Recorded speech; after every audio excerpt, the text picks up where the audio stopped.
So, Jamie, in the last couple of weeks, we've played Cribs, Corsham, and Roman Glass. Can you give us your thoughts on those games?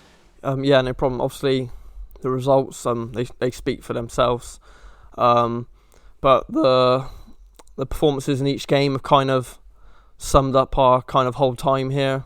Against Cribs, to start with, I'd say we had a perfect 45 plus 1 minutes. Limited a really good side to not very much.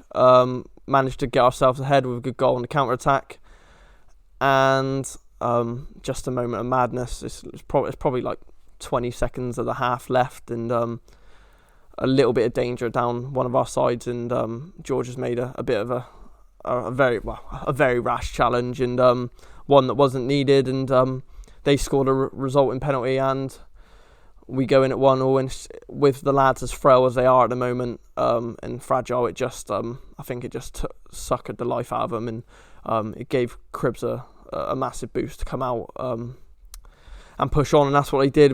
They dominated the second half, and we couldn't really get out, and they scored the goals to deservedly win the game.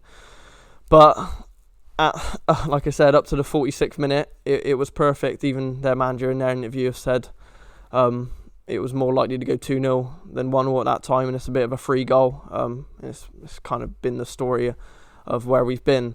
Then moving on into the Corsham game, obviously local derby, we were very bad. We were really bad. They're a very good side, no doubt in that, and wish them all the best on Saturday in their semi-final in the Vase.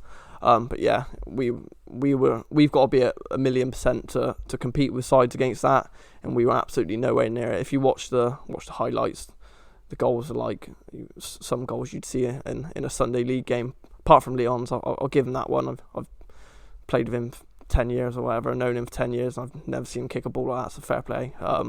If you go 1-0 down to something like that, you kind of don't mind it. But some of the goals that kind of preceded that were just really disappointing. And then rolling on to Roman Glass on Saturday, we bounced back and put in a really good performance. So it's just been a kind of a mirror of what we've done all over the kind of past months since we joined.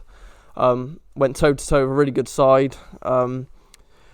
Should have probably been ahead. Had some really good chances in the second half. The keeper's made a good save. Cleared a couple off the line, but then again at the other end, Mark's made some good saves as well. So it's just a very even game, which could have went either way.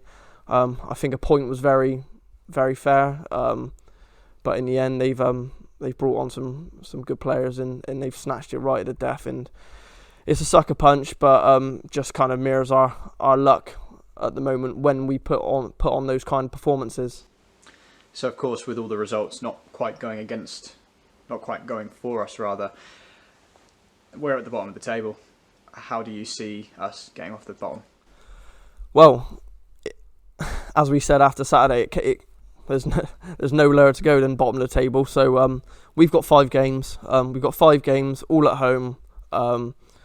Against sides we think we can give a game, and we'll be doing absolutely everything to accumulate as many points as possible, leaving no stone unturned. The lads were in twice this week. We are doing everything, and we won't give up until the end. Obviously, Thornbury on Saturday. How are you preparing for that? Yeah, like I said previously, we're in twice this week. We're going to do everything we can to build on Saturday's performance. If we perform like we did on Saturday, there's no reason why we can't win the game, and we can't win the games after that. It's just we have to do it now. It's now or never time, and we'll do as much as we can between now and Saturday to prepare, and then it's all up to the lads on the pitch to put in a performance for the guys here. Do you have a target of points in mind? No. I don't think we can target points at the moment. We do internally kind of think we know how many we need to win out of our last 5 games to keep our head above water. But that can change. Some of the bottom sides of with us have have went into real good runs of form, and we just haven't been able to replicate it. So, like I said to you previously, we are going to do absolutely everything we can to accumulate as many points as we can, and we will see where we end up at that point. Do you have a final message to the supporters ahead of these last 5 games? Yeah, sport's been amazing, really. Even at Roman Glass on Saturday, I don't know how many people were there, but it was probably 70% Bradford. It's the sport's been unwavering. It's been great for me. They still, despite the results, fully behind us. I feel that shows even at home. The attendances since we've joined have been up quite considerably from, I don't know, 70s, maybe 80s at times to hundreds and 10s, 130s. We had our highest league attendance of the season last Saturday, and bear in mind we haven't won a game. And that just goes to show they're behind us, and they are behind the new regime from top to bottom, and they can show we're giving everything. And like I said, we'll continue to do so until we can't anymore. Well, thank you very much, Jamie, and good luck for Saturday. Top man.